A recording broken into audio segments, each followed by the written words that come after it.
옛날, 아주 먼 옛날에 호랑이가 담배를 피우고 토끼가 춤을 추던 시절보다 조금 더 가까운 옛날. 바람이 차갑게 불어와 나뭇가지를 흔들던 늦가을 무렵이었습니다. 산 너머 해가 뉘엿뉘엿 지기 시작하면 마을의 굴뚝마다 하얀 연기가 피어오르고 구수한 밥 짓는 냄새가 온 골짜기를 가득 채우던 평화로운 시기였지만 마을 어귀에 놓인 낡은 돌다리 밑은 그 온기가 닿지 않는 쓸쓸한 곳이었습니다. 사람들은 따뜻한 아랫목을 찾아 방문을 굳게 닫아 걸었지만 다리 밑에는 차가운 강바람을 막아줄 문조차 없었고 그저 거정문 하나가 펄럭이며 겨울이 오고 있음을 알리고 있었습니다. 그곳에는 부모를 잃고 홀로 된 어린 소년 덕구가 웅크리고 앉아 있었는데 아이의 옷은 기워 입은 자국이 훈장처럼 덕지덕지 붙어 있었고 얼굴에는 흙먼지가 가득했지만 눈동자만큼은 밤하늘의 별처럼 맑고 깊게 빛나고 있었습니다. 덕구는 원래 이 마을에서 제법 이름난 양반집의 자손이었으나 흉년과 전염병이 겹치면서 부모님을 모두 여의고 집안이 기울어 결국 이곳 다리 밑까지 흘러들어오게 된 기구한 운명의 아이였습니다. 가을거지가 모두 끝난 들판은 쇠단이 비어 있었고 논바닥에는 베고 남은 벼 그루터기들만이 듬성듬성 남아 찬서리를 맡고 있었습니다. 덕구는 아침 일찍부터 마을을 돌며 동량을 나갔지만 흉년이 든 해라 인심이 흉흉하여 누구 하나 선뜻 밥을 내어주는 이가 없었습니다. 대문 앞에서 헛기침을 하며 국어를 해보아도 돌아오는 것은 쌀쌀맞은 문전 박대뿐이었고 개 짖는 소리에 놀라 뒷걸음질치기 일쑤였습니다. 그래도 덕구는 포기하지 않고 마을에서 가장 넉넉하다는 집 뒷문을 두드렸는데 마침 그 집의 마음씨 좋은 부엌어멈이 덕구를 딱하게 여겨먹다 남은 꽁보리밥 덩어리와 쉰 김치 몇 조각을 바가지에 담아주었습니다. 덕구에게는 그 차가운 밥덩어리가 세상 그 어떤 진수성찬보다 귀하고 소중한 양식이었기에 아이는 허리를 굽혀 몇 번이고 감사의 인사를 올린 뒤 소중하게 밥을 품에 안고 다리 밑 보금자리로 돌아왔습니다. 차가운 바람이 옷깃을 파고들었지만 품 안에 있는 밥의 온기 덕분에 덕구는 잠시나마 추위를 잊을 수 있었습니다. 다리 밑으로 돌아온 덕구는 흐르는 개울물에 꽁꽁 언손을 담가 깨끗이 씻어냈는데 물이 어찌나 차가운지 손끝이 붉게 달아오르고 감각이 없어질 정도였습니다.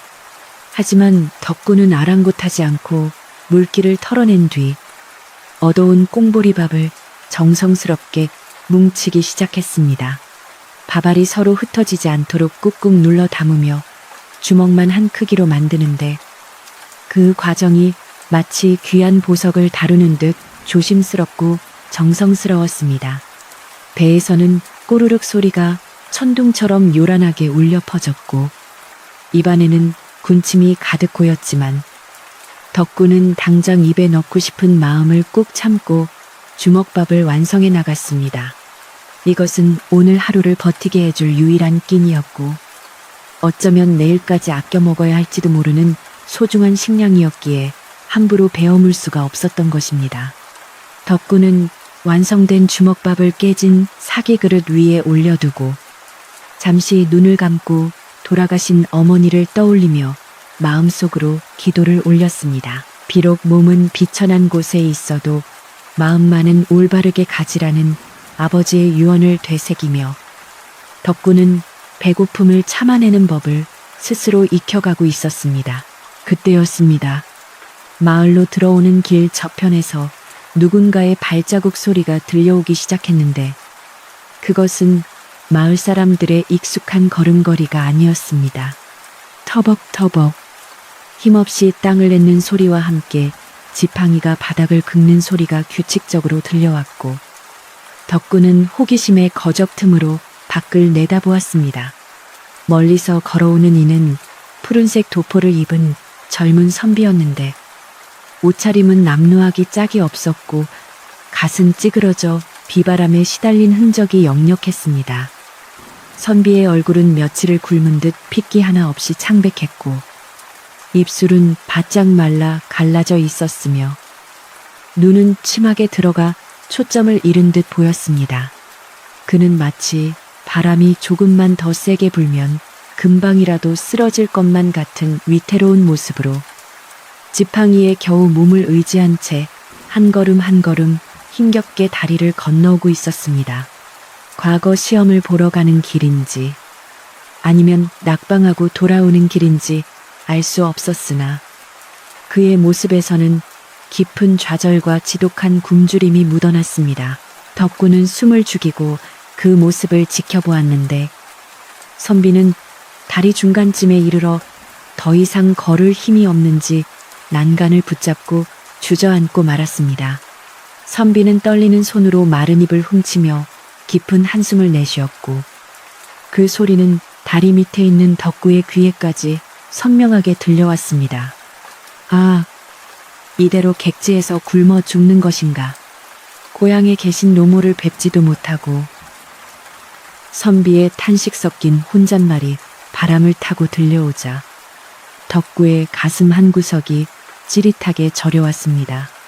덕구 역시 부모를 잃고 굶주림의 고통을 뼛속 깊이 알고 있었기에 눈앞에 있는 낯선 이의 고통이 남의 일 같지 않게 느껴졌던 것입니다. 덕구는 자신의 앞에 놓인 소중한 주먹밥을 내려다보았습니다. 이 주먹밥을 먹지 않으면 오늘 밤 추위를 견디기 힘들 것이고 내일 아침 다시 국어를 나갈 기운조차 없을지도 모른다는 두려움이 엄습했습니다. 배는 여전히 요동을 치며 밥을 달라고 아우성치고 있었고 본능은 당장 그 밥을 입에 넣으라고 소리치고 있었습니다. 하지만 덕구는 주먹밥을 집어들고 천천히 자리에서 일어났는데 어린 소년의 마음속에서 배고픔보다 더 큰 연민의 감정이 솟아올랐기 때문입니다. 덕구는 거정문을 걷어치우고 다리 위로 올라갔는데 찬바람이 훅 하고 얼굴을 때렸지만 아이는 움츠러들지 않고 선비에게 다가갔습니다. 인기척을 느낀 선비가 힘겹게 고개를 들어 덕구를 바라보았는데 그의 눈에는 경계심보다는 체념과 무기력함이 가득 담겨 있었습니다. 덕구는 아무 말 없이 두 손으로 받쳐든 주먹밥을 선비의 코앞에 내밀었습니다. 투박하고 차갑게 식은 보리밥 덩어리였지만 굶주린 선비의 눈에는 그 어떤 진귀한 음식보다 빛나 보였습니다. 선비는 믿기지 않는다는 표정으로 덕구와 주먹밥을 번갈아 쳐다보며 마른 침을 삼키면서도 선뜻 손을 내밀지 못했습니다. 어린 거지의 유일한 식량을 빼앗아 먹는다는 것이 양반의 체면에 어긋난다고 생각했는지 아니면 이것이 꿈일지도 모른다고 생각했는지 선비는 잠시 망설이는 기색이 역력했습니다. 드십시오. 선비님, 이거라도 드셔야 기운을 차리고 길을 가실 수 있습니다. 덕구가 조용하고 차분한 목소리로 말하자 선비는 그제야 떨리는 손을 뻗어 주먹밥을 받아들었습니다. 덕구의 손에서 선비의 손으로 주먹밥이 옮겨가는 순간 두 사람 사이에는 묘한 따뜻함이 흘렀습니다. 선비는 체면도 잊은 채 허겁지겁 주먹밥을 베어 물었고 밥알이 목구멍을 넘어갈 때마다 감격에 겨운 듯 눈시울을 붉혔습니다. 며칠 만에 처음으로 뱃속에 곡기가 들어가자 선비의 창백했던 얼굴에 조금씩 혈색이 돌아오기 시작했습니다.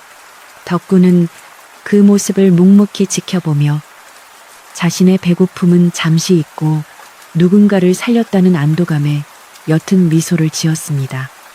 자신이 먹지 못해 배는 비어 있었지만 가슴속은 이상하게도 꽉 찬 듯한 충만함으로 부풀어 올랐습니다. 바람은 여전히 차가웠지만 선비가 밥을 먹는 모습만으로도 다리 위는 훈훈한 기운이 감도는 듯 했습니다. 주먹밥 하나를 개눈 감추듯 먹어 치운 선비는 그제야 정신이 든 듯 옷매무새를 가다듬고 덕구를 정면으로 응시했습니다. 네, 이름이 무엇이냐? 이 은혜는 내가 평생 잊지 않으마. 선비의 물음에 덕구는 고개를 숙이며 쑥스러운 듯 대답했습니다. 이름이랄 것도 없습니다. 그저 마을 사람들이 덕구라고 부릅니다. 부모님은 일찍 돌아가셨고 집도 절도 없이 이 다리 밑에서 지내고 있습니다. 선비는 덕구의 행색을 다시 한번 찬찬히 뜯어보았는데 비록 옷은 남루하지만 그 눈빛과 태도에서 범상치 않은 기품을 느꼈습니다. 선비는 자리에서 일어나 덕구의 어깨를 짚으며 깊은 눈으로 아이를 바라보았습니다. 덕구라. 덕이 있는 아이라는 뜻이겠구나. 오늘 네가 준 이 주먹밥은 단순한 밥 한 덩이가 아니라 내 목숨을 살린 생명줄이다. 내가 지금은 가진 것이 없어 너에게 보답할 길이 없으나 훗날 내가 뜻을 이루게 되면 반드시 너를 다시 찾아오마. 선비는 허리춤에서 낡은 서책 하나를 꺼내려다 멈칫하더니 대신 자신의 소매 끝동을 뜯어 덕구의 손에 쥐어주었습니다. 이것을 가지고 있거라. 훗날 우리가 다시 만날 때 이것이 증표가 될 것이다. 덕구는 얼떨결에 천조각을 받아 들고는 고개를 끄덕였습니다. 선비는 다시 지팡이를 짚고 일어섰는데 아까와는 달리 다리에 힘이 들어가 있었고 눈빛은 다시 형형하게 빛나고 있었습니다. 기다리고 있거라. 찬바람이 멈추고 꽃이 피는 날이 오면 내 반드시 돌아올 것이다. 선비는 덕구의 머리를 한번 쓰다듬어 주고는 다시 길을 떠났습니다. 덕구는 선비의 뒷모습이 마을어귀 모퉁이를 돌아 보이지 않을 때까지 오랫동안 그 자리에 서서 지켜보았습니다. 저녁 노을이 붉게 물들기 시작했고 덕구의 그림자는 길게 다리 위로 드리워졌습니다. 다시 배가 고파오기 시작했지만 덕구는 손에 쥐어진 천조각을 꼭 쥐며 다리 밑 자신의 보금자리로 내려갔습니다. 그날 밤 덕구는 텅 빈 배를 움켜쥐고 잠을 청해야 했지만 꿈속에서는 따뜻한 밥상이 나오는 꿈을 꾸었습니다. 다리 밑으로 흐르는 물소리는 자장가처럼 들려왔고 덕구는 춥고 배고픈 현실 속에서도 희미한 희망의 끈을 놓지 않았습니다. 선비가 남기고 간 말, 반드시 돌아오겠다는 그 약속이 덕구의 마음속에 작은 불씨처럼 남아 차가운 밤 공기를 데워주었습니다. 계절은 점점 깊어만 갔고 며칠 뒤 첫눈이 내리면서 세상은 온통 하얗게 변해갔습니다. 덕구는 다리 밑에서 거적을 덮어쓰고 덜덜 떨면서도 언젠가 올 따뜻한 봄날을 기다리며 하루하루를 버텨냈습니다. 마을 사람들은 아무도 다리 밑거지 아이의 사연에 관심을 두지 않았고 그저 혀를 차며 지나갈 뿐이었습니다. 하지만 덕구는 그날의 일을 가슴 깊이 새기며 구걸을 하러 나갈 때마다 행여나 그 선비가 다시 오지 않을까 하며 마을 입구를 서성거리곤 했습니다. 세월은 유수와 같이 흘러 어느덧 칠흑 같던 겨울이 지나고 메말랐던 가지에 물이 오르기 시작했습니다. 덕구도 그 사이 키가 한 뼘이나 더 자랐고 세상의 냉혹함에 더욱 단단해져 갔습니다. 마을에는 새로운 소문들이 돌기 시작했는데 건너 마을 최진사가 땅을 넓히기 위해 수단과 방법을 가리지 않는다는 이야기와 한양에서 내려온 암행어사가 도를 넘는 탐관오리들을 벌하고 있다는 흉흉하면서도 통쾌한 소문들이었습니다. 덕구는 여전히 다리 밑에 살고 있었지만 마음 한구석에는 늘 선비와의 약속을 품고 살았습니다. 비록 지금은 아무도 거들떠보지 않는 미천한 신세지만 자신이 베푼 작은 선의가 결코 헛되지 않았음을 믿고 싶었기 때문입니다. 어느 날 아침 마을 어귀에 핀 산수유꽃을 바라보며 덕구는 문득 그 선비의 얼굴을 떠올렸습니다. 과연 그는 살아서 뜻을 이루었을까? 아니면 그저 지나가는 바람처럼 잊혔을까? 의문은 꼬리에 꼬리를 물었지만 덕구는 묵묵히 자신의 몫인 삶을 살아내고 있었습니다. 그러던 어느 날 마을 분위기가 심상치 않게 돌아가기 시작했습니다. 덕구가 원래 살았던, 지금은 최 진사가 차지하고 있는 기와집 대문 앞이 아침부터 소란스러웠기 때문입니다. 마을 안악들은 우물가에 모여 수군대기 바빴고, 남자들은 들이를 나가면서도 힐끔힐끔 최진산의 집 쪽을 쳐다보았습니다. 글쎄, 한양에서 높은 분이 내려왔다지 뭔가 최진사 영감이 요즘 밤잠을 설친다던데 무슨 죄를 지은 게 분명해. 덕구는 동양 밥을 얻으러 갔다가 우연히 이런 이야기들을 듣게 되었습니다. 덕구의 심장이 쿵쿵 뛰기 시작했습니다. 혹시나 하는 기대감과 아니면 그저 우연일 뿐이라는 실망감이 교차했습니다. 덕구는 자신도 모르게 발걸음을 최진산의 집 쪽으로 옮기고 있었습니다. 그 집은 자신이 태어나고 자랐던 곳, 부모님의 온기가 남아있던 바로 그곳이었습니다. 높게 솟은 소슬대문은 여전히 위압적이었지만 왠지 모르게 오늘은 그 문이 조금은 다르게 보였습니다. 바람이 불어와 벚꽃잎이 눈처럼 흩날리던 날, 덕구는 최진산의 담벼락 아래에 쭈그리고 앉아 집안의 동태를 살폈습니다. 담장 너머로 하인들의 다급한 외침 소리와 그릇 깨지는 소리가 들려왔습니다.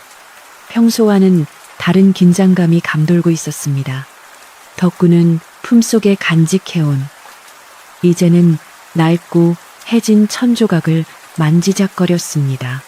선비가 주었던 그 약속의 증표, 그것이 정말 쓸모가 있을지 아니면 그저 헛된 꿈이었는지 알 수 없었지만 덕구는 본능적으로 무언가 큰 변화가 다가오고 있음을 느꼈습니다.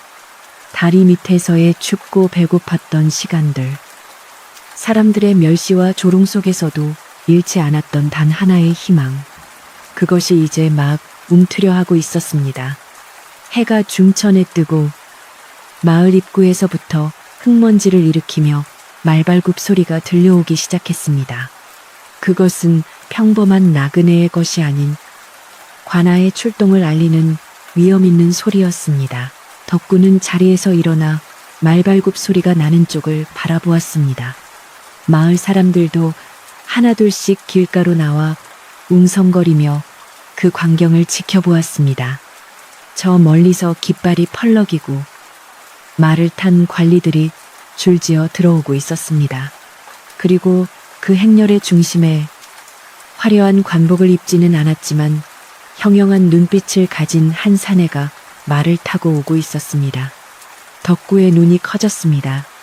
비록 옷차림은 바뀌었고 얼굴에는 세월의 흔적과 위험이 더해졌지만 그 눈빛만은 잊을 수 없었습니다. 바로 몇 해 전 늦가을 찬바람 속에서 자신이 건넨 주먹밥을 허겁지겁 먹던 그 선비였습니다. 덕구의 가슴이 벅차오르기 시작했습니다. 선비는 약속을 잊지 않았던 것입니다. 하지만 덕구는 선뜻 앞으로 나서지 못했습니다. 지금의 자신은 너무나 초라한 거지 꼴이었고 저 사람은 하늘처럼 높은 관리가 되어 있었기 때문입니다.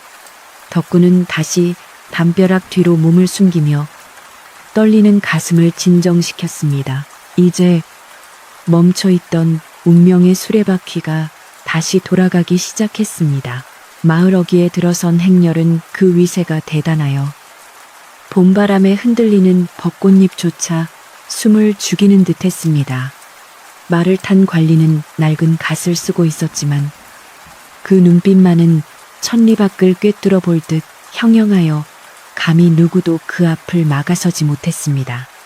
마을 사람들은 저마다 하던 일을 멈추고 길가로 나와 웅성거리며 이 낯선 방문객이 누구인지에 대해 이야기를 나누느라 여념이 없었습니다. 개울가에서 빨래하던 안악들은 방망이질을 멈춘 채 고개를 빼꼼히 내밀었고 밭을 갈던 농부들도 쟁기를 세워두고 이마에 땀을 훔치며 행렬을 지켜보았습니다. 보게 저 기품 있는 자태를 보니 보통 내기가 아닌 게 분명하네. 혹시 한양에서 내려온 암행어사가 아닐까. 누군가 조심스럽게 꺼낸 말 한마디가 순식간에 파문처럼 번져나가 마을은 기대와 두려움이 뒤섞인 묘한 흥분으로 들끓기 시작했습니다. 덕구는 담벼락 뒤에 몸을 숨긴 채 그 웅장한 행렬이 자신이 살던 옛집, 지금은 최진사가 차지하고 있는 그 기와집으로 향하는 것을 지켜보았습니다. 최진사의 집은 마을에서 가장 크고 화려했지만 사람들의 원망이 서린 탓인지 늘 음산한 기운이 감돌았습니다. 높은 소슬대 문은 위압적으로 솟아있어 가난한 이들의 접근을 허락하지 않았고, 담장은 어찌나 높은지 안에서 무슨 일이 일어나는지 밖에서는 도무지 알 수가 없었습니다. 본래 덕군의 집안이 대대로 덕을 쌓으며 살던 터전이었으나 덕구의 부모님이 돌아가시자마자 먼 친척이라 주장하며 나타난 최진사가 교묘한 술수로 문서를 조작해 가로챈 것이었습니다. 최진사는 덕구를 쫓아낸 것도 모자라 마을 사람들에게 높은 소장료를 물리며 고열을 짜내어 자신의 배만 불려왔습니다. 그러니 마을 사람들에게 최진사는 공포의 대상이자 증오의 대상이었고, 관리가 마을에 당도했다는 소식은 최진사에게는 청천벽력과도 같은 일이 아닐 수 없었습니다. 최진사는 안방에서 전해 들은 소식에 부들부들 떨며 곰방대를 문입술을 달달 떨고 있었습니다. 모라 관리가 우리 집 쪽으로 오고 있다고. 최진사는 하인의 보고를 듣자마자 자리를 박차고 일어나 방안을 서성거렸습니다. 지은 죄가 많은 사람은 제 발저리기 마련이라. 최진사의 머릿속에는 온갖 불길한 생각들이 독버섯처럼 피어올랐습니다.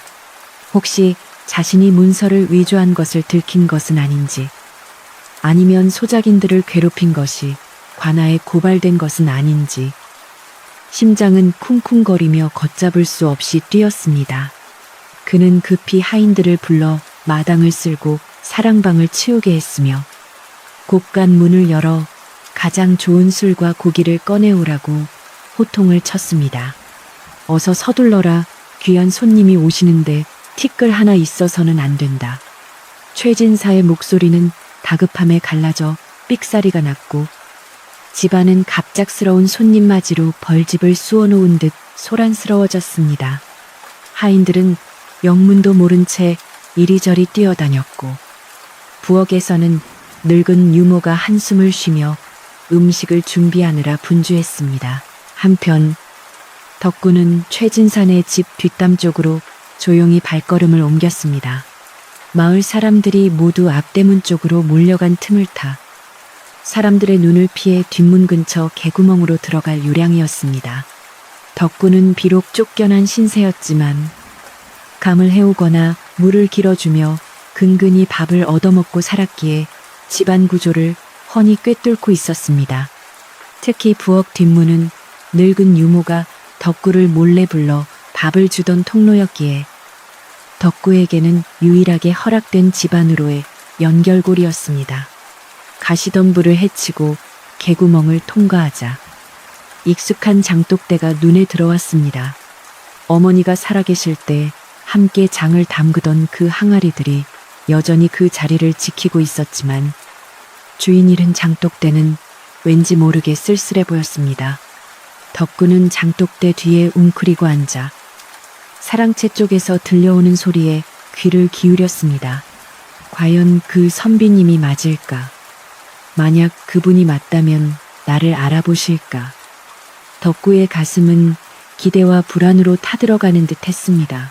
사랑채 앞마당에는 이미 관리가 당도하여 말에서 내리고 있었습니다.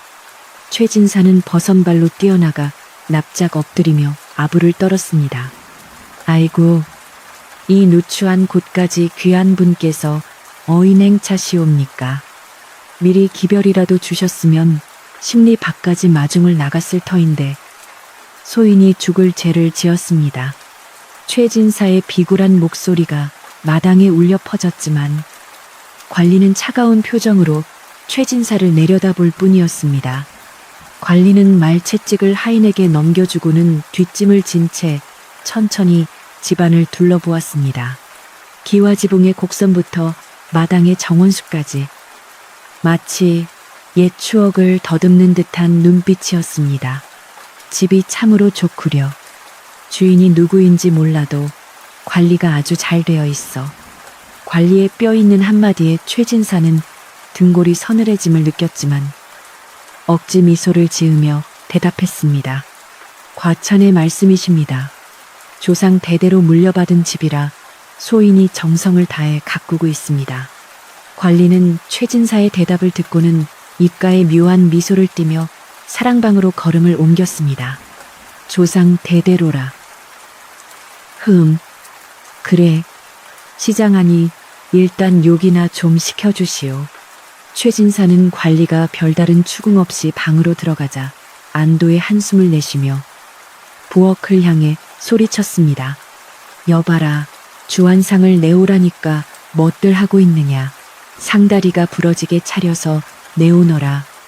부엌에서는 늙은 유모와 참모들이 정신없이 음식을 담아내고 있었습니다. 전을 부치는 기름 냄새가 진동하고 갓 지은 하얀 쌀밥에 김이 모락모락 피어올랐습니다. 장독대 뒤에 숨어있던 덕구의 코끝에도 그 고소한 냄새가 스며들었습니다. 배에서는 꼬르륵 소리가 났지만 덕구는 배고픔보다 지금 벌어지고 있는 상황에 더 신경이 쓰였습니다. 저 관리는 분명 예전에 그 선비님이 틀림없었습니다. 목소리는 더 굵어졌고 위엄이 넘쳤지만 그 말투와 눈매는 다리 위에서 주먹밥을 먹던 그분 그대로였습니다. 사랑방에 들어앉은 관리는 최진사가 올린 술잔을 받으면서도 경계의 눈빛을 거두지 않았습니다. 그는 술을 한 모금 마신 뒤 넌지시 질문을 던졌습니다. 내 한양에서 내려오면서 들으니 이 마을에 예전부터 전해 내려오는 이야기가 많다더군. 특히 이 집터가 명당이라 인재가 많이 났다던데 자네 자식들도 공부를 꽤나 하는가. 최진사는 갑작스러운 질문에 당황하며 얼버무렸습니다. 아, 예. 자식놈들이 워낙 둔재라 그저 농사일이나 거들고 있습니다. 관리는 고개를 끄덕이며 다시 물었습니다. 그렇다면 이 집에 자네 식구들 외에 다른 식솔은 없는가? 예를 들면 갈 곳 없는 아이를 거두어 키운다거나. 최진사의 손이 미세하게 떨렸습니다. 관리가 왜 하필 아이 이야기를 꺼내는 것인지 도무지 알 수가 없었기 때문입니다. 아이고, 당치도 않습니다. 제 입 하나 건사하기도 힘든 세상에 남의 자식을 어찌 거두겠습니까? 저희 집에는 저와 처자식, 그리고 몇몇 하인들 뿐입니다. 최진사가 거짓말을 늘어놓는 동안 마당 한 구석 장독대 뒤에서는 덕구가 숨을 죽인 채 그 대화를 엿듣고 있었습니다. 덕구는 주먹을 꽉 쥐었습니다. 자신이 바로 이 집의 주인인데 최진사는 뻔뻔하게도 거짓말을 하고 있었습니다. 당장이라도 뛰쳐나가 소리치고 싶었지만 그랬다가는 최진사의 하인들에게 끌려가 멍석마리를 당할 것이 뻔했습니다. 덕구는 억울함에 눈물이 핑 돌았지만 입술을 깨물며 참아냈습니다. 그때 부엌 뒷문이 열리며 늙은 유모가 쓰레기를 버리러 나왔습니다. 유모는 장독대 뒤에 웅크리고 있는 인기척을 느끼고 깜짝 놀라 다가왔습니다. 아니, 이게 누구냐? 덕구 도련님이 아니십니까? 유모는 소리를 죽여 속삭였습니다. 덕구의 행색이 너무나 초라하여 유모의 눈시울이 붉어졌습니다. 쉿, 할멈, 아무 말도 마세요. 저분이 저 선비님이 오셨어요. 덕구가 사랑채 쪽을 가리키자 유모도 고개를 끄덕였습니다. 그래, 나도 보았다. 눈빛이 예사롭지 않더구나. 혹시 도련님을 도와주러 오신 분이 아니냐?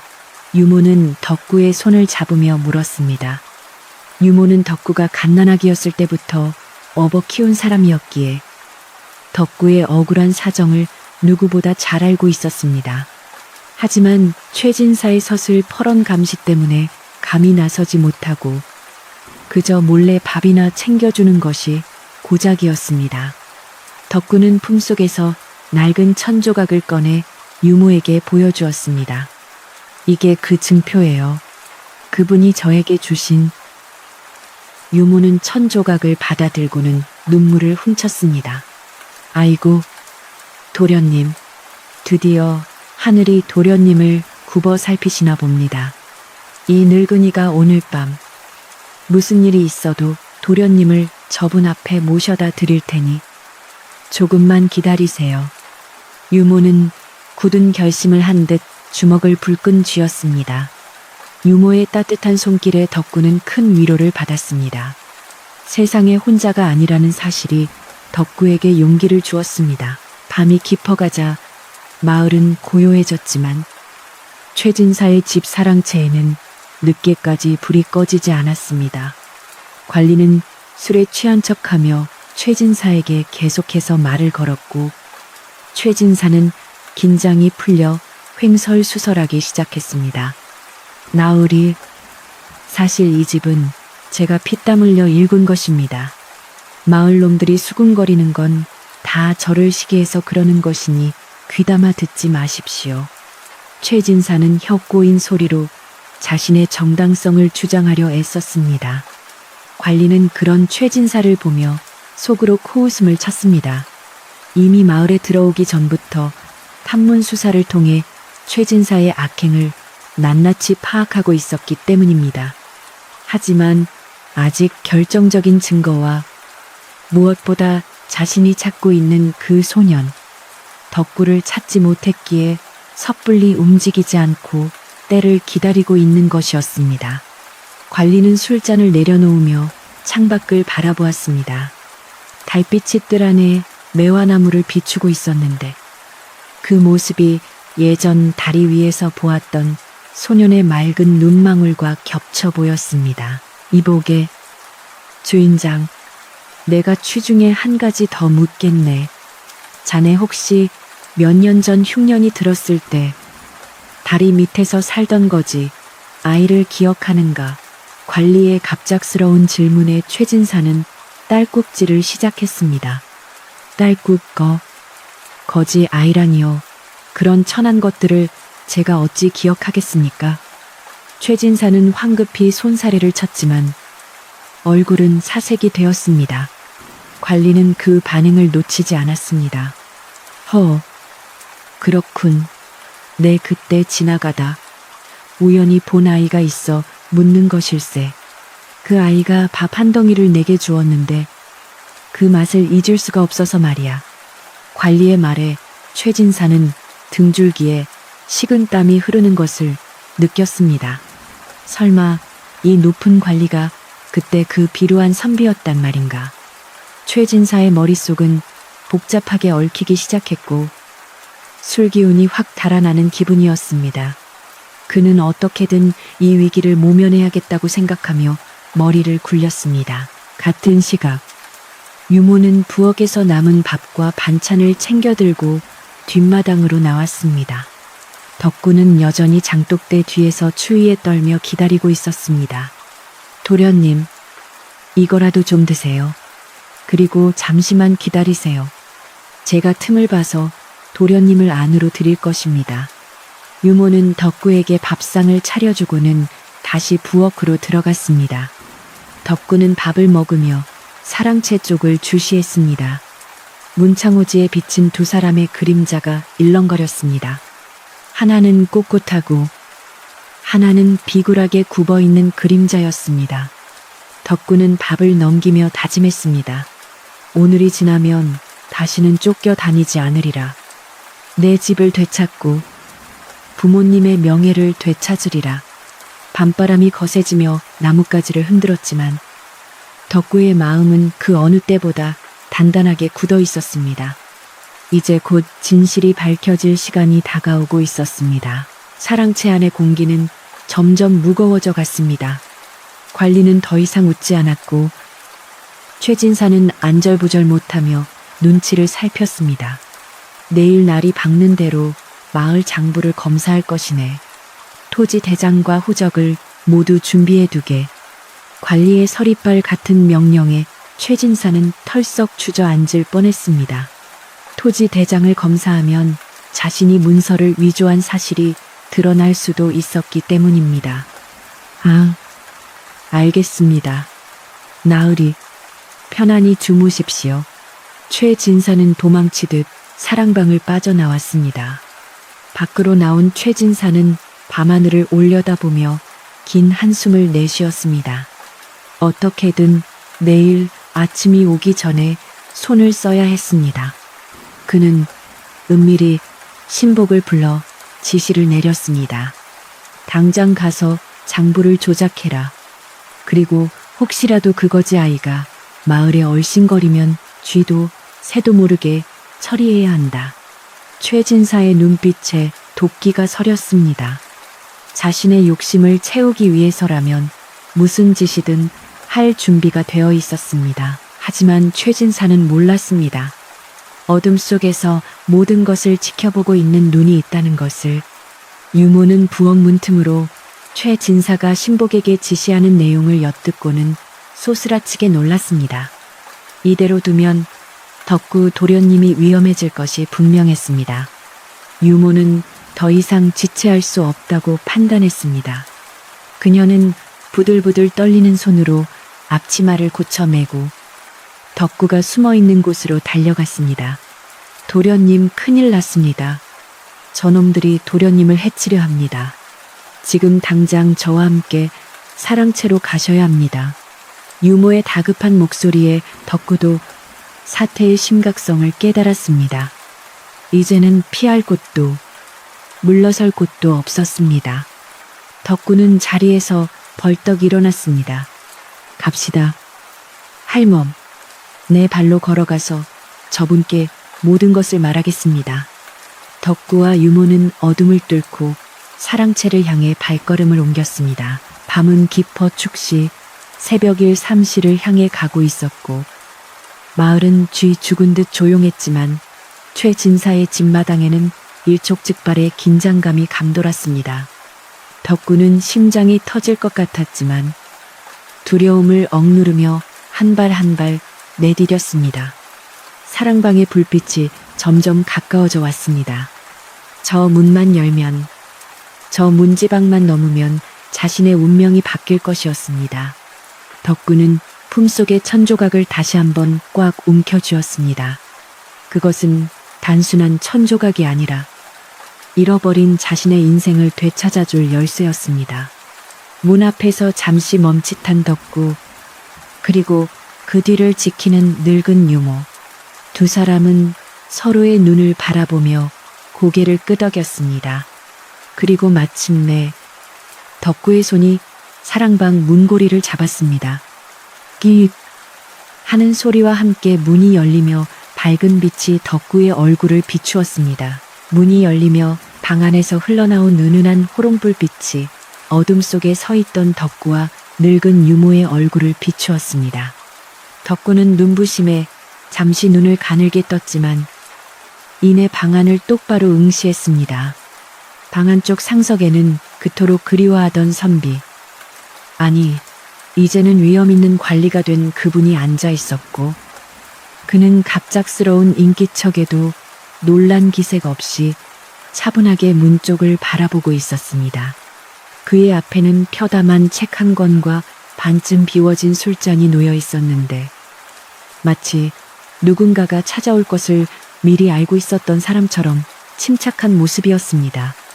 덕구의 가슴은 방망이질 치듯 세차게 뛰었고 목구멍까지 차오른 수만 가지말들이 혀끝에서 맴돌았지만 막상 그분의 얼굴을 마주하니 입이 떨어지지 않았습니다. 그저 낡고 해진 옷자락을 꽉 쥐며 억울함과 반가움이 뒤섞인 뜨거운 눈물만을 뚝뚝 흘릴 뿐이었습니다. 덕구의 초라한 행색을 본 관리의 미간이 살짝 찌푸려졌으나 그 눈빛은 여전히 깊고 따뜻했습니다. 그때 뒤에서 거친 발소리와 함께 최진사의 고함 소리가 정적을 깨뜨렸습니다. 네 이놈들 감히 여기가 어디라고 함부로 문을 여느냐. 최진사는 헐레벌떡 뛰어와 덕구의 뒷덜미를 거칠게 낚아챘습니다. 그의 얼굴은 당혹감과 분노로 붉게 달아올라 있었고 이마에는 식은땀이 송골송골 맺혀 있었습니다. 최진사는 관리를 향해 비굴하게 웃으며 변명을 늘어놓기 시작했습니다. 나으리, 놀라지 마십시오. 이 녀석은 마을을 떠돌아다니는 미치광이 거지놈입니다. 툭하면 남의 집에 들어와 밥을 훔쳐먹고 행패를 부리는 놈인데 하필 귀한 손님이 계신 곳까지 기어들어 왔구려. 여봐라, 당장 이놈을 끌어내어 멍석마리를 해라. 최진사의 호통에 마당 구석에 대기하고 있던 건장한 머슴들이 우르르 몰려나와 덕구를 에워쌌습니다. 덕구는 최진사의 소나귀에서 벗어나려고 몸부림쳤지만 어린 소년의 힘으로는 역부족이었습니다. 유모가 울면서 최진사의 팔을 잡고 매달렸지만 최진사는 유모마저 발로 걷어차며 광기를 드러냈습니다. 멈추시오. 방 안에서 들려온 낮지만 힘있는 목소리가 마당의 소란을 단번에 잠재웠습니다. 관리는 자리에서 천천히 일어나 문지방을 넘어 마루로 나왔습니다. 그의 등장은 마치 성난 파도를 잠재우는 바위처럼 묵직한 존재감을 드러냈습니다. 관리는 머슴들을 향해 손을 들어 물러가라는 신호를 보낸 뒤 겁에 질린 채 바닥에 쓰러진 유모와 헐떡이는 덕구를 번갈아 바라보았습니다. 그리고 시선은 다시 최진사에게 고정되었습니다. 주인장, 내 눈에는 이 아이가 미치광이나 도둑으로 보이지 않소. 오히려 자네가 무언가 감추고 있는 사람처럼 몹시 당황해 보이는구려. 관리의 예리한 지적에 최진사는 흠칫 놀라며 뒷걸음질 쳤습니다. 아, 아닙니다. 나으리께서 모르셔서 하시는 말씀입니다. 이놈은 본래 근본이 없는 놈이라 거짓말을 밥 먹듯이 합니다. 제 말을 믿으셔야 합니다. 최진사는 필사적으로 덕구를 깎아내리며 상황을 모면하려 애썼습니다. 관리는 최진사의 말을 무시하고 마루에서 내려와 덕구 앞으로 다가갔습니다. 그는 덕구의 눈높이에 맞춰 허리를 굽히고는 떨고 있는 아이의 어깨에 따뜻한 손을 올렸습니다. 얘야, 고개를 들어 나를 보거라. 너는 도둑이냐? 아니면 할 말이 있어 온 것이냐? 관리의 부드러운 음성에 덕구는 용기를 내어 고개를 들었습니다. 눈물이 그렁그렁한 눈으로 관리를 마주한 덕구는 떨리는 목소리로 입을 열었습니다. 나으리, 저는 도둑이 아닙니다. 저는 이 집의 아들입니다. 덕구의 말 한마디가 떨어지자마자 최진사는 비명에 가까운 소리를 질렀습니다. 저놈이 기어이 미쳤구나. 감히 어디서 그런 망발을 여봐라. 당장 저놈의 주둥이를 매우 쳐라. 최진사가 길길이 날뛰며 다시 달려들려 했지만 이번에는 관리가 앞을 막아서며 서슬퍼런 눈빛으로 그를 제압했습니다. 조용히 하시오. 내 아직 아이의 말을 다 듣지 않았소. 그 순간 바닥에 쓰러져 있던 늙은 유모가 힘겹게 몸을 일으켜 세우며 앞으로 나섰습니다. 그녀는 평생을 남의 집 살이로 굽신거리며 살아왔지만 지금 이 순간만큼은 그 누구보다 당당하고 결연한 모습이었습니다. 유모는 헝클어진 머리카락을 쓸어 넘기며 최진사를 향해 손가락질을 했습니다.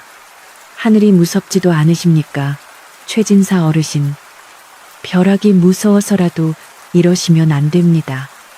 유모의 목소리는 떨렸지만 명확하게 마당에 울려 퍼졌습니다. 나으리, 제 말을 들어주십시오. 저는 이 집안에서 40년을 일해온 종입니다. 저 아이는 돌아가신 제 주인 마님과 대감 마님의 하나뿐인 혈육이 맞습니다.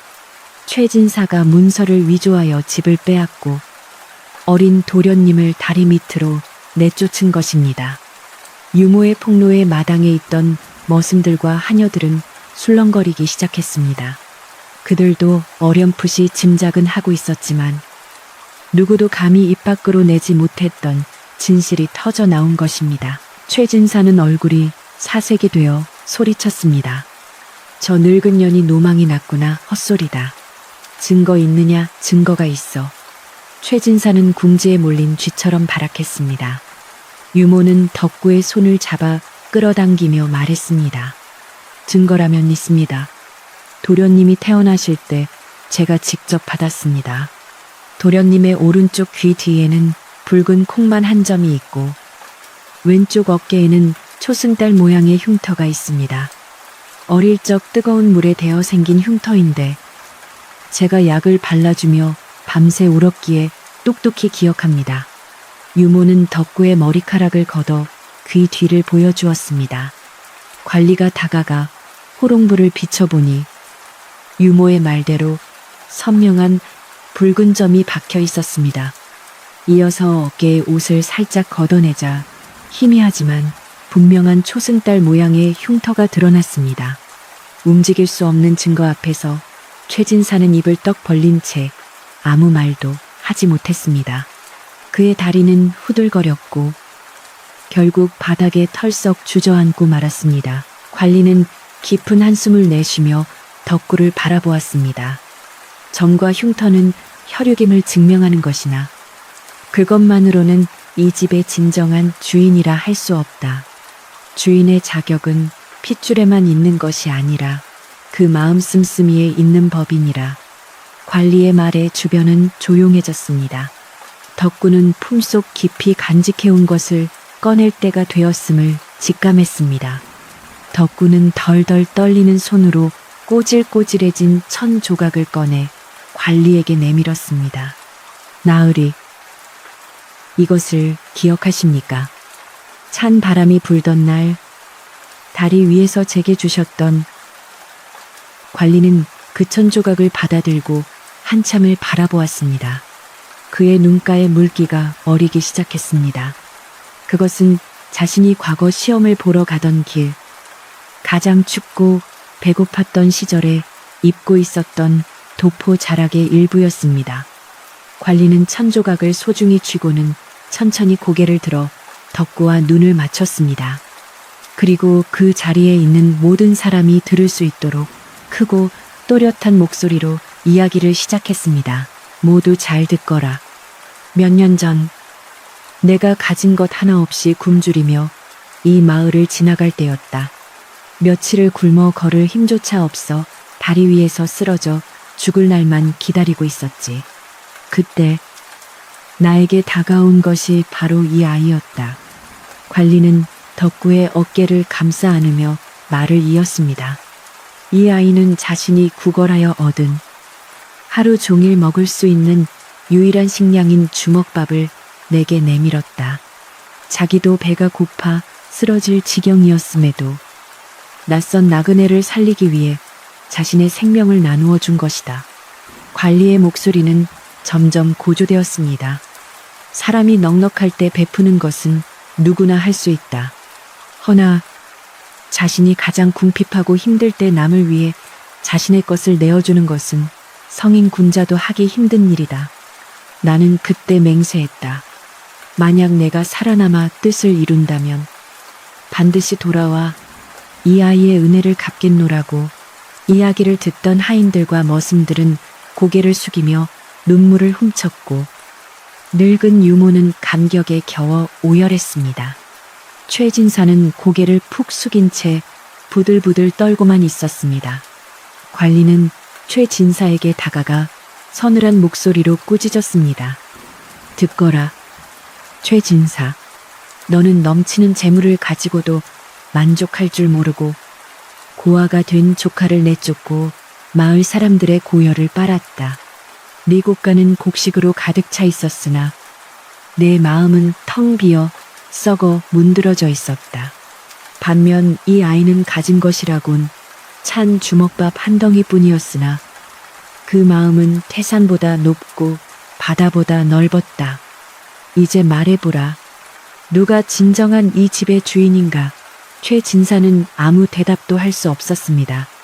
그저 공포와 수치심에 짓눌려 바닥을 긁을 뿐이었습니다. 관리는 단호하게 선언했습니다.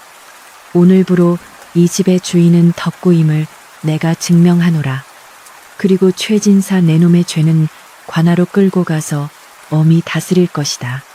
관리의 추상 같은 호령이 떨어지자 마당에 있던 머슴들이 머뭇거리다가 최진사를 향해 다가갔습니다.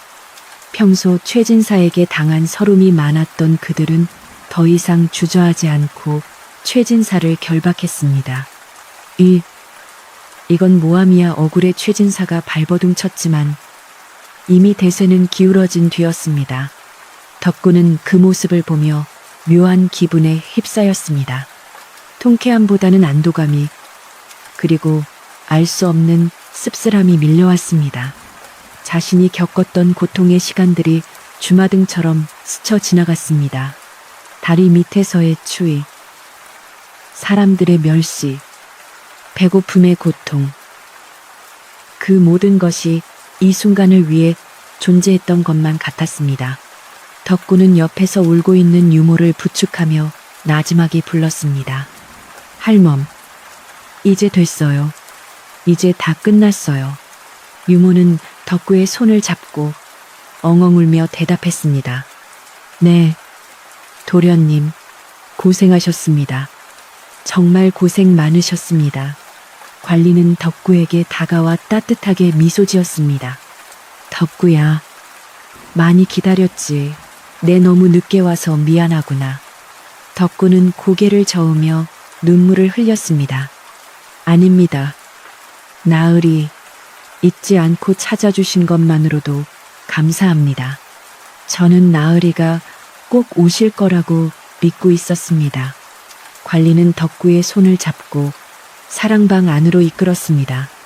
들어오너라. 밖은 차다. 이제 이곳이 내 방이다. 덕구는 쭈뼛거리며 방 안으로 들어섰습니다. 따뜻한 온기가 덕구의 얼어붙은 몸을 녹여주었습니다. 그것은 단순히 방의 온도가 아니라 잃어버렸던 가정의 따뜻함, 사람의 온기였습니다. 관리는 아랫목을 덕구에게 내어주며 앉기를 권했습니다. 앉거라. 밤이 깊었다. 내 너와 밤새 나누고 싶은 이야기가 많구나. 마당에 소란이 가라앉고 최진사가 끌려나간 뒤 집안에는 다시 정적이 찾아왔습니다. 하지만 그 정적은 예전의 음산하고 무거운 침묵이 아니었습니다. 그것은 폭풍우가 지나간 뒤의 평온함, 모든 것이 제자리를 찾은 뒤의 안온함이었습니다. 부엌에서는 유모가 다시 불을 지피며 덕구에게 줄 따뜻한 국밥을 준비하기 시작했습니다. 굴뚝에서 피어오르는 연기는 새벽 하늘을 향해 곱게 뻗어 올라갔고 동쪽 하늘에서는 희미하게 여명이 밝아오고 있었습니다. 덕구는 따뜻한 아랫목에 앉아 관리가 따라주는 따뜻한 차를 마셨습니다. 찻잔에서 올라오는 김 사이로 보이는 관리의 얼굴은 더없이 인자해 보였습니다. 덕구는 문득 자신이 쥐고 있던 천조각을 다시 내려다보았습니다. 보잘것없는 천조각이, 그리고 보잘것없는 주먹밥 하나가 이렇게 큰 기적을 만들어냈다는 사실이 믿기지 않았습니다. 관리는 덕구를 바라보며 부드럽게 말했습니다. 덕구야, 네가 나에게 주었던 주먹밥은 내게 그저 밥이 아니었다. 그것은 절망 속에서 나를 건져 올린 희망의 밧줄이었다. 네가 나를 살렸으니 이제 내가 너를 도울 차례다. 이 집을 되찾았으니 앞으로 너는 훌륭한 사람이 되어야 한다. 네가 보여주었던 그 선한 마음을 잊지 말고 베풀며 살아가는 참된 주인이 되어야 한다. 덕구는 관리의 말을 가슴 깊이 새기며 힘차게 고개를 끄덕였습니다. 네, 나으리, 명심하겠습니다. 부모님과 나으리께 부끄럽지 않은 사람이 되겠습니다. 덕구의 눈빛은 그 어느 때보다 빛나고 있었습니다. 이제 더 이상 그는 다리 밑의 거지가 아니었습니다. 당당한 이 집의 주인이자 따뜻한 마음을 가진 한 사람의 청년으로 다시 태어나고 있었습니다. 날이 완전히 밝아오자 마을 사람들도 하나둘씩 최진사 댁으로 모여들기 시작했습니다. 밤새 일어난 소문이 순식간에 퍼져나갔기 때문입니다. 사람들은 대문 밖에서 웅성거리며 집안을 기웃거렸습니다. 정말 최진사가 잡혀갔대. 그거지 아이가 진짜 주인이었다며 어사또 나으리가 오셨다던데. 사람들의 호기심 어린 눈빛 속에는 최진사에 대한 비난과 덕구에 대한 동정이 섞여 있었습니다. 유모는 대문을 활짝 열었습니다. 그리고 덕구가 관리와 함께 마루로 나왔을 때 마을 사람들은 일제히 숨을 죽였습니다. 깨끗한 옷으로 갈아입은 덕구는 비록 말랐지만 기품이 흘렀고 그 옆에 선 관리는 범접할 수 없는 위험을 뿜어내고 있었습니다. 관리가 마을 사람들을 향해 말했습니다. 이 아이가 이 집의 정당한 주인이다. 그동안의 잘못된 일들은 모두 바로잡힐 것이니 너희들도 이 아이를 새 주인으로 잘 모시도록 하라. 사람들은 일제히 고개를 숙이며 환호했습니다. 와 덕구 도련님 만세, 어사또 나으리 만세. 그 함성 소리는 마을 전체를 울리며 멀리 산 너머까지 퍼져나갔습니다. 덕구는 쑥스러운 듯 얼굴을 붉혔지만 입가에는 환한 미소가 번졌습니다.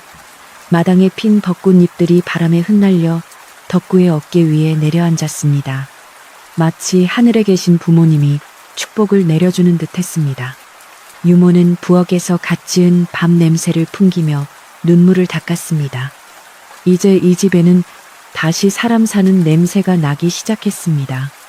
하지만 이것이 끝이 아니었습니다. 진정한 시작은 이제부터였습니다. 상처받은 마음을 치유하고 흩어진 민심을 모으고 무엇보다 복수가 아닌 용서와 화해로 나아가는 길이 덕구 앞에 놓여 있었습니다. 관리는 덕구를 보며 든든한 조력자가 되어줄 것을 약속했습니다. 그렇게 최진사 댁, 아니 이제는 다시 덕구네 집 마당에는 따뜻한 봄 햇살이 가득 쏟아지고 있었습니다. 최진사가 끌려가고 억울한 누명이 벗겨진 그날 이후 마을에는 진정한 봄이 찾아왔습니다. 겨우내 얼어붙었던 대지가 녹아내리듯 사람들의 마음속에 자리 잡았던 두려움과 불신도 눈 녹듯 사라지고 따스한 기운이 감돌기 시작했습니다. 덕구는 가장 먼저 굳게 닫혀있던 대문을 활짝 열어젖혔는데 이는 단순히 사람을 맞이하겠다는 뜻을 넘어 그동안 단절되었던 세상과의 소통을 다시 시작하겠다는 굳은 의지의 표현이었습니다. 마을 사람들은 처음에는 쭈뼛거리며 대문 안을 기웃거렸으나 덕구가 환한 미소로 그들을 맞이하자 하나둘씩 마당으로 들어와 집안을 가득 채웠습니다. 그동안 최진사의 서슬 퍼런 눈초리가 무서워 피해 다녔던 이웃들이 이제는 덕구의 손을 잡고 눈물을 흘리며 잃어버렸던 세월에 대한 위로와 새로운 출발에 대한 축하를 아끼지 않았습니다. 마당에 핀 목련 꽃잎이 하얗게 흩날리는 가운데 사람들의 웃음소리가 담장을 넘어 온 마을로 퍼져나갔습니다. 덕구는 집안 곳곳에 배어있는 최진사의 흔적을 지우기 위해 대대적인 청소를 시작했습니다. 마을 장정들이 소매를 걷어붙이고 나섰고 안악들은 부엌에서 행주를 삶으며 집안의 묵은 때를 벗겨냈습니다. 사랑채의 문창호지를 새로 바르고 마루를 윤이 나도록 닦아내자 집은 예전의 고풍스럽고 단아한 모습을 되찾아갔습니다. 덕구는 부모님이 기거하시던 안방문을 조심스럽게 열었는데 방 안에는 10수년 전의 공기가 그대로 머물러 있는 듯 했습니다. 먼지 쌓인 가구들을 닦아내고 부모님의 위패를 정성스럽게 모시자 덕구의 가슴속 깊은 곳에서 뜨거운 것이 울컥 치솟아 올랐습니다. 이제야 비로소 제자리에 돌아왔다는 안도감과 이 모든 과정을 지켜봐 주셨을 부모님에 대한 그리움이 교차했습니다. 유모는 안방 아랫목에 불을 지피며 다시는 이 방의 온기가 식지 않게 하겠노라고 눈물로 다짐했습니다. 집안 정리가 어느 정도 마무리되자 관리는 덕구를 불러 최진사의 처분에 대해 물었습니다.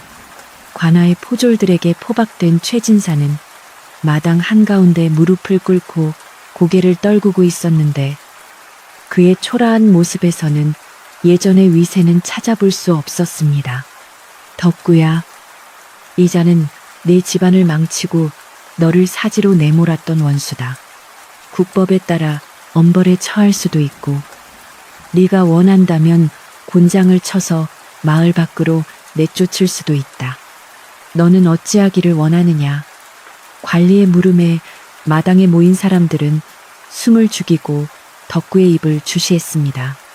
최진사는 벌벌 떨며 덕구의 처분만을 기다리고 있었고 마을 사람들은 그동안 당한 것이 있어 엄벌을 내려야 한다고 수군거렸습니다.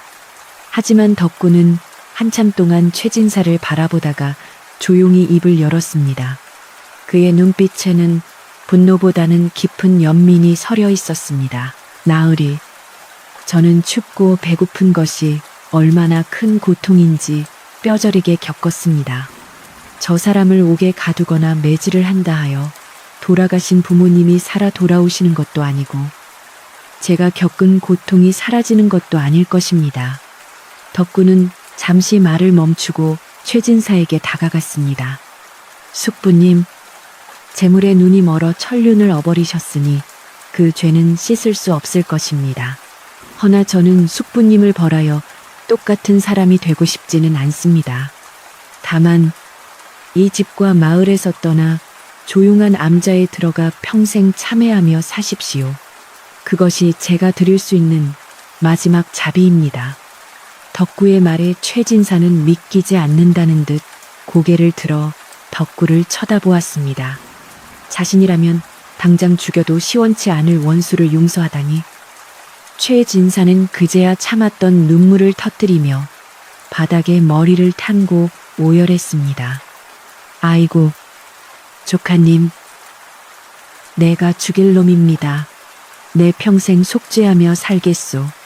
덕구의 관대한 처분의 관리도 고개를 끄덕이며 흐뭇한 미소를 지었습니다.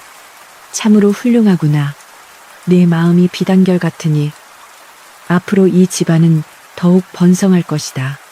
관리는 최진사를 풀어주며 당장 마을을 떠나 산속 암자로 들어갈 것을 명했습니다. 최진사는 보찜 하나만 맨 채 뒤도 돌아보지 않고 마을을 떠났고 마을 사람들은 그 뒷모습을 보며 혀를 찼지만 한편으로는 덕구의 넓은 아량에 감복했습니다. 악을 악으로 갚지 않고 선으로 감사하는 덕구의 모습에서 사람들은 진정한 어른의 모습을 보았던 것입니다. 최진사가 떠난 자리에는 봄바람이 불어와 흙먼지를 덮었고 마을에는 다시 평온이 찾아왔습니다. 이제 덕구에게 남은 일은 이 집을 다시 사람 사는 따뜻한 공간으로 만드는 것이었습니다. 덕구는 곧바로 곳간 문을 활짝 열었습니다. 최진사가 욕심스럽게 모아두었던 쌀가마니들이 천장까지 쌓여 있었는데 덕구는 그것들을 모두 마당으로 꺼내오게 했습니다. 이 곡식들은 본래 마을 사람들의 피와 땀으로 만들어진 것입니다. 마땅히 주인에게 돌려주는 것이 옳습니다. 덕구는 소장료를 대폭 낮추고 흉년의 빚을 진 사람들의 문서를 모두 태워버렸습니다. 그리고 마을 잔치를 열어 모든 사람을 배불리 먹이기로 했습니다. 마당에는 커다란 가마솥이 여러 개 걸리고 장작불이 활활 타오르기 시작했습니다. 고기 굽는 냄새와 밥 짓는 냄새가 온 동네에 진동하자 지나가던 강아지들까지 꼬리를 치며 모여들었습니다. 덕구는 직접 앞치마를 두르고 음식을 나르며 찾아오는 손님 한 사람 한 사람에게 고개를 숙여 인사했습니다. 많이 드십시오. 부족하면 더 내오겠습니다. 잔칫날 밤 보름달이 휘영청 밝게 떠올라 마당을 대낮처럼 비추었습니다. 마을 사람들은 둥그렇게 둘러앉아 덕구가 내온 음식을 먹으며 웃음꽃을 피웠습니다. 꽹과리 소리와 장구 소리가 흥겨움을 더했고 어깨춤을 추는 노인들의 얼굴에는 주름살마다 행복이 번졌습니다. 그동안 최진사의 횡포에 눌려기를 펴지 못했던 사람들이 오늘만큼은 모든 시름을 잊고 마음껏 먹고 마셨습니다. 덕구는 마루 끝에 앉아 그 풍경을 바라보며 문득 다리 밑에서 굶주리던 시절을 떠올렸습니다.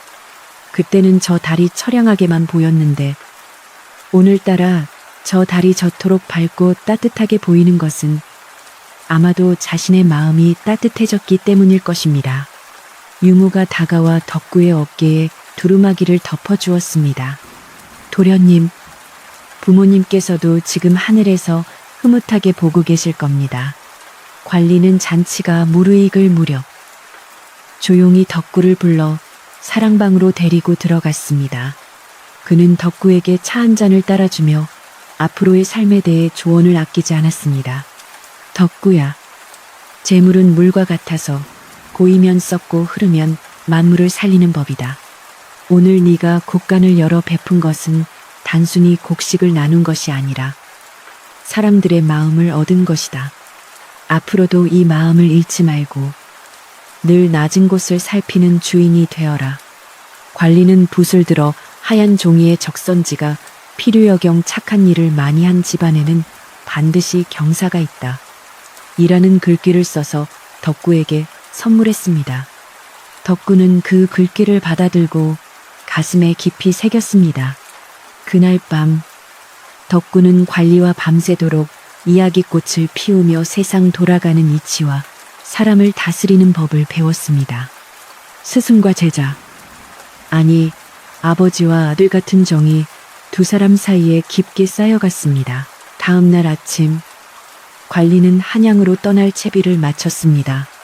마을 사람들은 모두 마을 어귀까지 나와 관리의 배웅기를 함께 했습니다. 덕구는 관리의 말굽비를 잡고 눈물을 글썽였습니다. 나으리, 부디 안녕히 가십시오. 은혜는 죽어서도 잊지 않겠습니다. 관리는 말 위에서 몸을 굽혀 덕구의 손을 꽉 잡아주었습니다. 울지 마라. 사내대장부가 헤어짐 앞에서 눈물을 보여서야 쓰겠느냐. 내 훗날 다시 올 터이니 그때까지 건강하게 집안을 잘 건사하고 있거라. 관리는 덕구의 머리를 한번 쓰다듬어 준 뒤 말머리를 돌려 길을 떠났습니다. 덕구는 관리가 사라진 길을 하염없이 바라보다가 문득 그 길가에 있는 돌다리 밑을 내려다 보았습니다. 낡은 거정문이 바람에 펄럭이는 그곳, 자신의 고단했던 과거가 묻어있는 그곳. 덕구는 그 다리를 바라보며 다시 한번 마음을 다잡았습니다. 개구리 올챙이 적생각 못한다는 말이 자신에게는 해당되지 않도록 늘 저 다리 밑의 추위를 기억하며 살겠노라고. 세월은 유수와 같이 흘러 10년이 지나고 또 20년이 지났습니다. 덕구는 어엿한 가장이 되어 슬하의 자녀들을 두고 행복하게 살았습니다. 덕구의 집은 언제나 사람들로 북적거렸는데 배고픈 나그네가 지나가면 보찜을 풀어 쉬게 하고 따뜻한 밥상을 차려주는 것이 이 집의 가풍이 되었습니다. 마을 사람들은 덕구의 집을 주먹밥 대감댁이라고 부르며 칭송했습니다. 덕구는 흉년이 들면 곡간을 열어 빈민을 구제하고 서당을 지어 아이들을 가르치는 등 선비가 남기고 간 가르침을 실천하며 살았습니다. 그의 명성은 인근 고을까지 퍼져나가 먼 곳에서도 덕구의 덕을 흠모하여 찾아오는 이들이 줄을 이었습니다. 덕구의 귀 뒤에 있는 붉은 점과 어깨의 흉터는 이제 고생의 상징이 아니라 영광스러운 가문의 표식이 되었습니다. 어느 늦가을 저녁, 흰 수염이 성성한 노인이 된 덕구는 손자들을 무릎에 앉히고 옛 이야기를 들려주고 있었습니다. 얘들아, 아주 먼 옛날 이 하레비가 다리 밑에서 덜덜 떨고 있을 때였단다. 그때 지나가던 선비님께 주먹밥 하나를 드렸는데 아이들은 초롱초롱한 눈으로 할아버지의 이야기에 귀를 기울였습니다. 덕구의 목소리는 난로처럼 따뜻했고 방 안은 훈훈한 공기로 가득 찼습니다.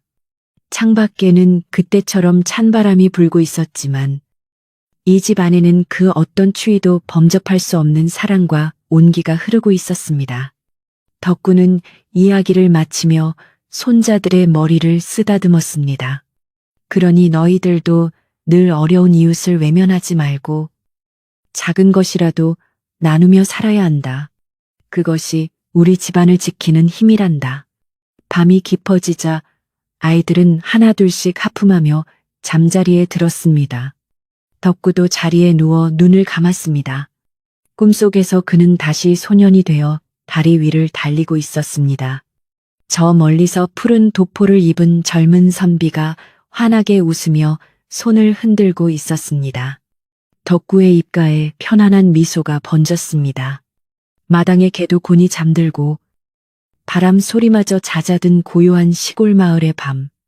착한 마음이 씨앗이 되어 거대한 숲을 이룬 어느 가문의 이야기는 그렇게 밤하늘의 별처럼 반짝이며 사람들의 꿈속으로 스며들었습니다. 이제 근심 걱정은 모두 내려놓고 따뜻한 이불 속에서 편안하게 잠드십시오. 착한 사람은 복을 받고 내일은 오늘보다 더 따뜻한 해가 떠오를 테니까요.